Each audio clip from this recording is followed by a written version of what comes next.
I do it, and we combine, and what we Very don't good. use, we throw out, but we often find a meeting point. And Baba wants us to go in for such things, you see. And at the same time, the meeting point is there, isn't it? When you meet there, then make use of that meeting point to bring home to them more forceful truth.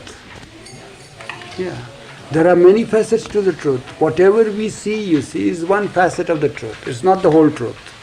Anything that we talk of, even now that we are saying, even what we are even quoting Baba, and this figure is also one facet of the truth. Truth cannot be told by our limitations. How we limited beings, limited minds will never be able to speak out nor understand. So at the most that what we can do is many facets of truth can be comprehended, but not the whole truth. So whatever is there, we can make good of that opportunity of the meeting place there, avail of that opportunity, and there are many other truths that you can give to them. Learn more from them, give them more.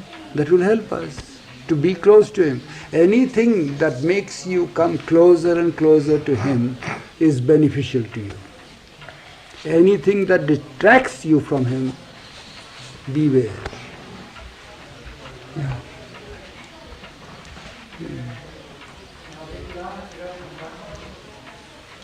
But we don't know which will detract us. Again, but comes there, capital B. We don't know what will detract us from Him.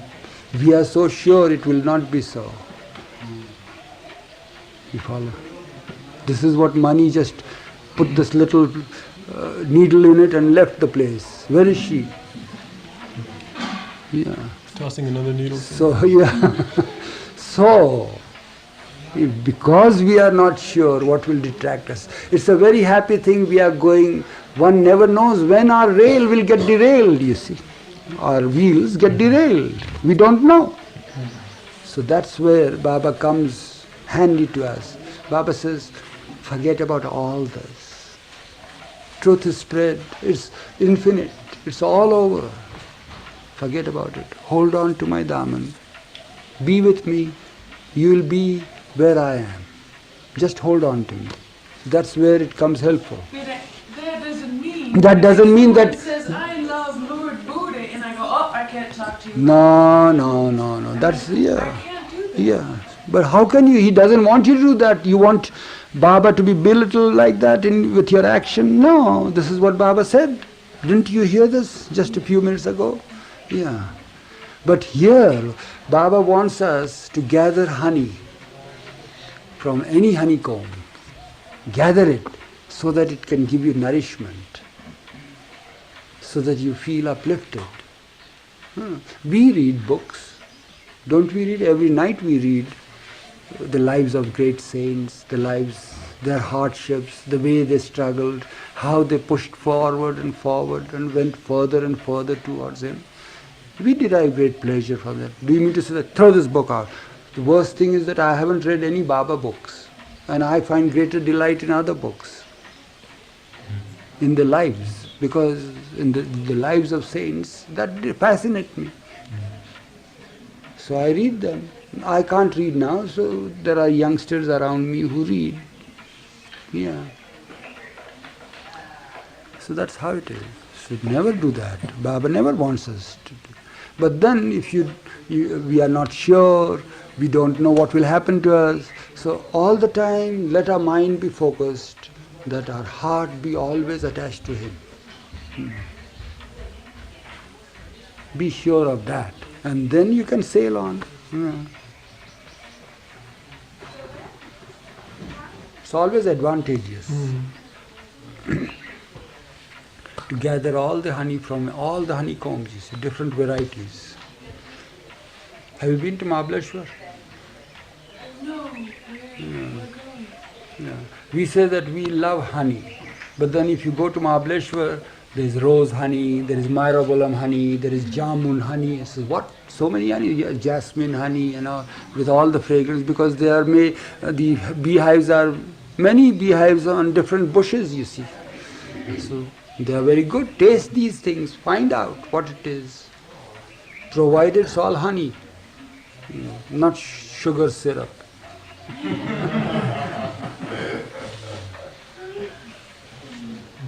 So then it doesn't matter.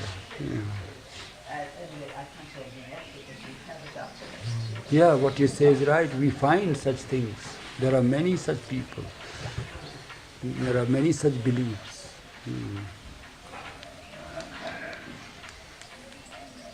Two things Baba has always warned us. One is warned us against. One is follow me. Another thing that he says is don't have a following. Follow me is one, and second is have no following. Have no following. Explain. What is there to explain in that? Don't have others follow you. Yeah. That's all. So he time and again would din into us this thing. Follow me. And then a little sidetrack, you see, would be, now follow me. That doesn't mean that you should make me follow you, he would say. Yeah. Sometimes we'll push ourselves trying to follow him to a degree that we go ahead of him and make him follow us. That shouldn't be so. And then the second thing is, have no following. Don't, that is understood. So beware. So these are the things that we were told, if we hold on to these things, it's easy. We try our best. We try. Yeah. What does this first thing mean about leaders? What does that mean, going ahead of Baba? Well, it happens while following him, that it so happens that, now I am following Baba, and means I honestly feel that I am following him. It's wonderful. Then what happens, I come across a certain literature, an ad, you see, where I read there that there will be some person who has come from, say, Timbuktu, and he is going to deliver a lecture on the way that we should lead our life, you see, towards righteousness. So we attend that lecture, and in that lecture it so happens that he says that what we have to do is that we should live a total vegetarian life of a vegetarian, harm none, do this and do that, and have no tea or coffee or cigarettes or cigars and all that sort of thing, because all these are tamas things, you see. And we imbibe all these impressions, and we are following Baba. All of a sudden, after 6 months or 8 months, those impressions that have already got imprinted on our mind, somehow or other, they have the tendency, you see, to burst out, you see, into little shoots. And says, how? Yeah, what he said was right. So what we should do is, we should take great care, you see, about our diet and all that. I should stop eating, I love chilies, I must stop eating chilies and spices. I would eat plain food. Coffee? No. Tea? No. Cigarettes? No. And meat, of course, cannot be so. All right, that's wonderful, it's good. And nobody stops you from that. And then what happens is, I am following Mer Baba all the time. But then there comes a stage, you see, with a little few more months about that. There comes a stage when instead of following Mer Baba, I am following my diet regime, you see. I am going ahead. Why? Because I want to be straight. I must live a straight life. and I myself feel that I am holier than thou. And then I come across you people, and I said, hey Craig, do you realize what a life that you all are leading? You should lead this way, you see. This is what it is. No? Huh? I've just been listening, actually. I haven't been thinking about it. Oh, yeah. See how it is. Great minds speak this way. That when he listens, he has nothing. The mind is not The working. mind is not working there. He just listens. There you are. Finished. You know, another thing that came to my mind about it was a story that some time back I had read somewhere. How there are two things, you see. Baba had told us one story in a different way about it. It is his story that he tells us. How in spite of him being so close to us, we go out in search of him outside us and try to find out what is said about him and what he has said about it, rather than keeping quiet and still and hearing him within us. So that's a different thing that he tells us.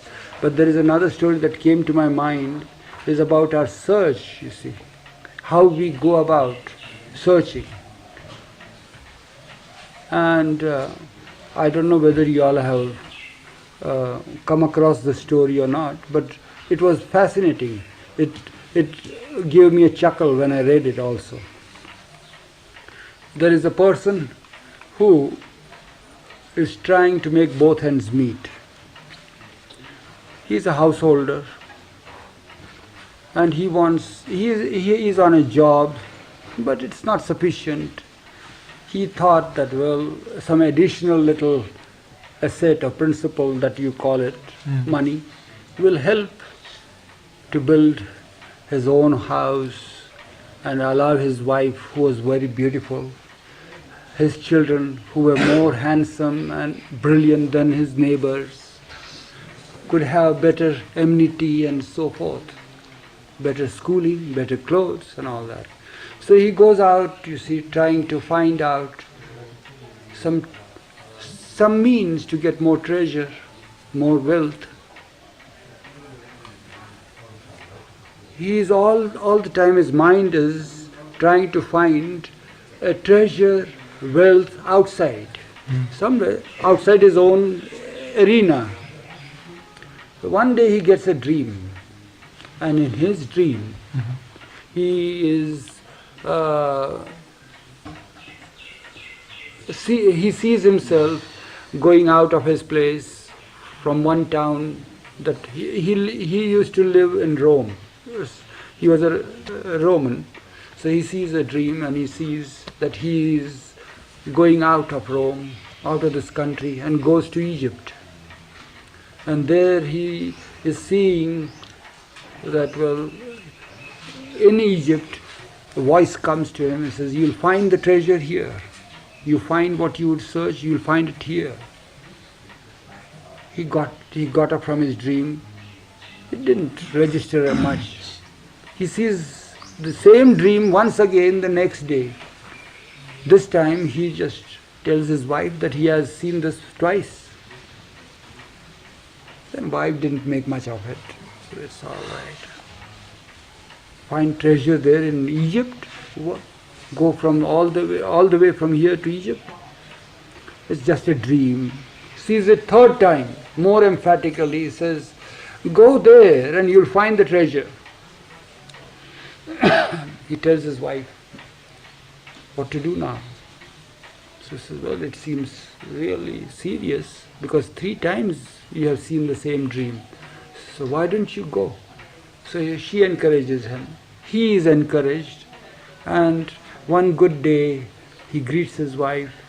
Wife also feels happy about it. Now it's a dream, 3 times he has seen it, and sure, he'll come back with his hands full of treasure, full of wealth, And she's happy with the departure in spite of missing him for a long time.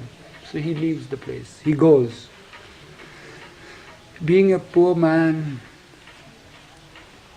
not well off, he takes his route, you see, he walks the distance. Sometimes he has an ass or something like that to travel. Somehow or other he goes. It takes about a month for him to reach the place. The day he enters the streets of Cairo, what happens is that all of a sudden he doesn't understand. It's sometimes at sometime afternoon, and there's a lot of commotion there. There's a riot going on there. And he is confronted by a huge crowd of people rushing at him and all that. He does not know what to do. So simple thing is he just stands there dazed, and all of a sudden there are people, you see, throwing things here and there and killing people. He's in the midst of a riot now. He does not know. He has come for treasure, and what has happened to him? He has seen the dream, but well, he remains quiet about it. But very soon there comes a policeman there who is supposed to supervise over these things. He comes there and he looks at him and says, "Hey, you look a stranger over here. Aren't you a stranger?" He says, "Yes, I am a stranger. I've just arrived." "Oh, you are the one who come over here from different countries and you incite these people over here?" And he gives him a good thrashing and leads him by the nape of his neck, gets him shoved inside a police station. He says, "We'll show you." He says, "I have done nothing. I've just arrived. I don't know anything about it." He says, No, you'll know about it. You are the one who incite these people." So, well, when he's thrown in inside that house there are other superior officers who come there. What's the matter with this? He says, he's the cause of the whole riot. He's a stranger. He's the one who has come and created this sort of thing.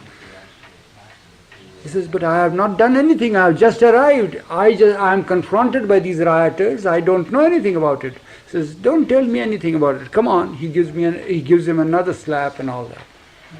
So the superior officers clamp him, throw him there behind the bars. We'll deal with him the next morning when this still more superior than him would come, who is the head of the department. So next morning, the chief police officer comes over there and inquires and interrogates this man. He's brought back. He's in front of this officer. He says, "Well, you are the one who is the cause of all this commotion here in this town?" He says, "No, sir." He says, "What do you mean, no, sir?" The officer then gets so irritated because of his negative answer, so he just gives him a tight kick, kicks him with his shoes. "Own up." He says, "Sir, I have done nothing." Again another kick or two. He says, "But what?" He says, "I just came over here yesterday and I have been pulled inside here. I don't know anything about it." He says, "You don't know anything about it. We'll know. Very soon you'll know about it." So then, pardon? Sounds like Indian police. It sounds like the Egyptian police also. So, yeah, it is like that. It's all the way. It sounds like police. It sounds like police. So then what happens is that the officer now says, "Tell me the real reason why did you come over here in this country? You say that you came yesterday. All right, tell me the real reason why you came." So he now narrates his whole life story, that how he pulls on with, he has a beautiful wife, he has handsome children, and all that he craves and longs for, to see their welfare and happiness. And he is in search of something. But then he was in search of something, he's on a job and everything, but then this dream comes in the way and prompts him every now and then to go to Cairo. And he came. So this police officer hears this tale and bursts out into laughter. He says, "If I were as foolish as you were, I would have been in Rome, because I am seeing the same dream past 4 or 5 days now." Yeah. So you tell me that you try to fool me like this. So then he says, "I don't know. He says, you don't know. You try to fool me like this. You have come here for a treasure over here. He says, I have been seeing such a dream like that. You want to hear my dream? And he goes on reminiscing, that he was asleep and he sees the dream. And he is now narrating a dream which he has been seeing for 4 days. And in that dream, he is describing his own alley, this man's. That town, and there he's there. And he describes the house. He sees, that police officer says that I am seeing this in my dream, you see. And he sees the hearth, where he describes the stove that is there, and there's a pillar in the kitchen. And he says, I have been prompted to dig under that post, and I'll get the treasure.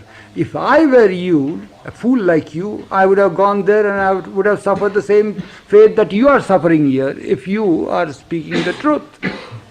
So he laughs again and all that. This man was a very intelligent person. He found out immediately that the dream was true, no doubt, but I had to find out from Cairo about it all. So he's so disturbed, you see, that why, if God wanted me to have the treasure, why did he send me over here? And not only just here, but with all the thrashing and humiliation. So then what happens is, then he begs forgiveness. He says, I am really innocent. That is the truth. I did come for the treasure, and I was prompted and driven over here. So the man got disgusted, and he gives him 2 or 3 more kicks and throws him out of the house, the police station. He says, get out from here, on condition that you return to your country immediately. Don't tarry. So he says, I will go immediately. Now there is no purpose. He realized. So while he is going back, he is very intrigued. He says, God is great, no doubt. But could he not have told me that the treasure is right under the pillar there? Why would he want me to go all the way this way and say that you'll find the treasure in Cairo, and I go there and get myself so humiliated? So he is trying to work his problem out, and he goes and he's going there and returns after another month, all bruised and all that. Now by the time he is healed, also on the way, and his wife is anxious, sees him coming from a distance. She's all happy, but the sight of him creates doubts. So what's the matter with him? He's seen emaciated. There is no flesh on him. What has happened to him? She runs out and hugs him and says, oh, I'm so happy you returned safe. It seems that you must have had difficult days. He said, yes, what has happened is this. He goes on narrating the whole episode. Then, very soon, they go back to the kitchen and they both start digging. And sure enough, within 4 or 5 feet, they get a huge treasure there underneath that post. And they are very happy about it. But then all the time this worries him. Why? Why should I have to go and be humiliated like that in order to find the treasure? So then although he is now a very wealthy person, he can afford to give all the amenities, not only that, but all the luxury to his wife and his children, and everything is perfect.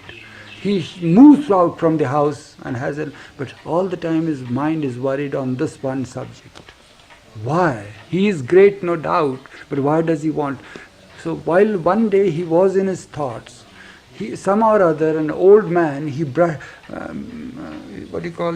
his shoulders against an old person who was walking with a stick. And that person, he was falling, so he catches hold of him and says, I'm so sorry, I was preoccupied. Please don't feel hurt. So the old man looks at him and says, you seem to be very worried and preoccupied in your thoughts. He says, yes, I am. What is it?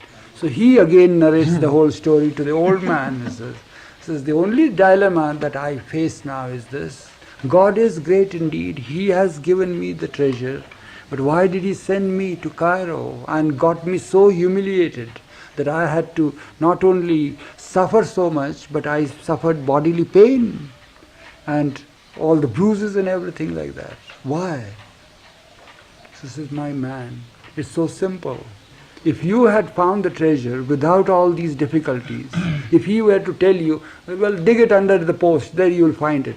First of all, he will never do it because you wouldn't realize the worth of it. But if you had found it on accidentally, you wouldn't have cared for it as much as you would now care and know the worth of it. To know the worth of it, he had to send you all the way there. Then he brought you in a situation there where you were humiliated, kicked, and blows were hurled, and all that, and you return. Now you realize the worth of it. So in order to realize the worth of the treasure, all this has to happen. Otherwise you take it for granted. Suppose if Baba were to come in this world, you see, and in all his glory, we would take it for granted. But when he hides himself, then we find it out. Then there is that great joy of finding him out, knowing who he is. Yeah, that cannot be put into words. That joy that one experiences when he is no longer hidden from us. Still now we have the great joy of being aware of that he is hiding somewhere. We know somewhere he is hiding. But when he reveals himself, that joy is indescribable. But we must, in order to get that joy, we must undergo all this hardship, all the humiliation, all the way you all have to come here and we have to go here. Go there, you come here, it's like that. It's just shuffling. Now you can go if you want. Yeah. So this is what came out. But even the beating and that too is to keep the constant remembrance of God with the treasure too. Yeah. Because he could have found the treasure and spent it and did worldly and forgot about God. Yeah, that's true. It always reminded him about it. So the lesson has to be clear enough, doesn't it? It has to be a different one. Yeah. It has to be in proportion. In proportion, yeah. So this is what Baba said about, that is that story about the necklace. It's in proportion. When you know the worth of it, then it becomes more difficult. Priceless. It becomes priceless.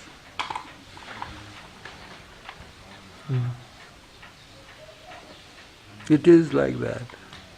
But how can anyone know the worth of it? Huh? How can anyone know the worth of it? Yeah, people know. There comes Those a... who- yeah. Those who see. Yeah. Those who see, of course, they know the worth of it, and that's why they say that untold blessedness is there. Yeah. If nothing else, Be veiled, if yeah. nothing else, you must sense the worth of it for yourself somehow, for your own release, for your own freedom, for your own release from. Sense the worth of oneself. No, you must.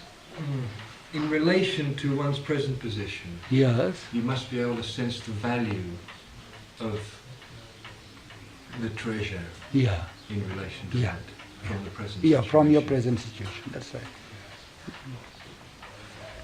There are people you see who sense sense the worth of it is this. There's another story that comes in. It's a Tibetan story, brother. Not Tibetan. It's of Buddha. That'll wake him up. Yeah. So what happened is that in the early years when Buddha somehow or other was enlightened, so to say, with all, we are not concerned with how it happened, and he was sitting quietly at one spot under a tree. Very early years, you see, of Buddha's life. And therein also there was a person who was in search of this treasure all the time, because the same thing, you see, he wanted to have great wealth and all that. And it so happened that he had heard, he was a geologist, and he had heard that there are under the balls of the earth, you see, there are good treasures, you see, buried by early kings and all that sort of thing, and early civilization and all. So he had a mania to go out digging and all that sort of thing. And he would go out during his spare time, whenever he had holidays. That was his hobby. But his hobby was such that it was driving him crazy. And that led him from one city to another city like that, even on holidays. One day it so happened, his search was genuine, whether it was for the material or the spiritual, but he was genuinely searching. So he comes across the spot where Buddha in his early and after enlightenment in his earlier years, he was seated under a tree like this, just a vacant look. So he had heard the prince had renounced the world and had gone out, and could he be, because he sees him, he's passing by. So he looks at him, he says, could he be that? He looks radiant. So he stops there to salute him. So he stands there gazing at this person. The personality was such. So he stops there. So after a while, Buddha just looks at him, says, what do you want? So he said that I am in search. He tells the story, I am in search of a treasure, and I go from one place to another, and can you help me? So he says, you have come to a wrong person. If I possessed any wealth, you wouldn't find me like this in tattered clothes. I have nothing, you know that. And he says, I'm so sorry.